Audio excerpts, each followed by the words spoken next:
How tough is it for you not to be out there It's competing? tough. It's tough, man. I want to be out there with you guys.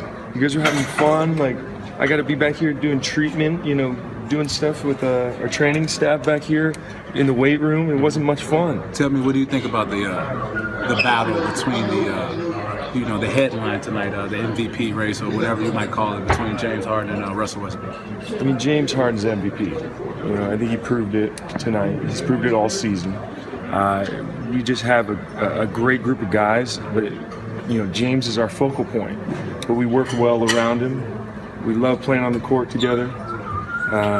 That's why, when you sit out of games on this team, it's tough because you want to be out there. You want to be a part of the fun. I mean, this has been a fun year, don't you think? Yeah. It's been a fun year. Yeah, I agree. When you say sitting out, to piggyback on that, speaking of sitting out, how long do you think you're out? Right, that's a good question. Let's get everyone in here.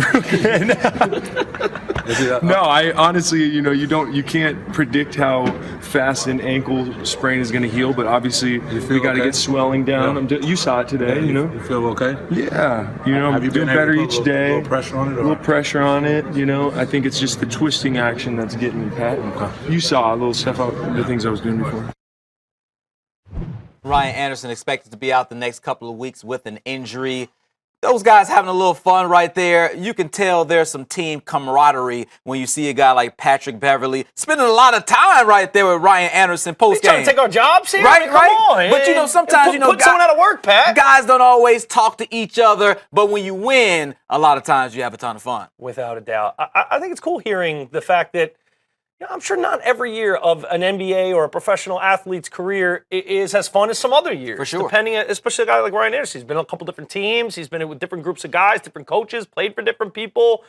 I think this MVP race is one of the most fascinating, and I know we're prisoners of the moment. We always say it. Every NFL season, who's going to win MVP? This is crazy. It's mind-blowing. This year's race is unbelievable. Yeah, but this really is. Right. We've never seen someone average a triple-double in our lifetimes.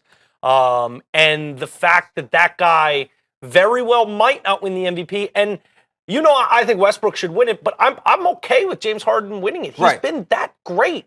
It's fun. And to be that close to a player having that type of legendary season like Harden's having to win when maybe a lot of people thought that a lot of experts picked this team maybe to make the playoffs, no higher than a 7, maybe miss the playoffs. Mm-hmm. This is an underachieving group last year. Now all of a sudden, you shuffle the deck, you bring in a new coach, you have a new system, it brings the best out of your best player. So I think it was kind of candid to see one guy turn to another and go, this has been a really good year. It's been a fun year. Have you had fun this year? I have had fun this year. And considering they both play for the Rockets, who else are they gonna say is MVP? Like, come on, you would never expect Anderson to be like, come on. Ryan was like, dude, triple-double, you got to give it to Westbrook. Let's do James Harden. He's okay. Next thing you know, Anderson comes back from injury. He's like, James, I'm open. James like, nah, I'm good. We can just throw that one up. Yeah, Trevor Ariza, go ahead and take that shot. Trev, start looking Pat, the other way. Capella, Eric you guys, Gordon. get ready. Get the hands out because Anderson, he ain't getting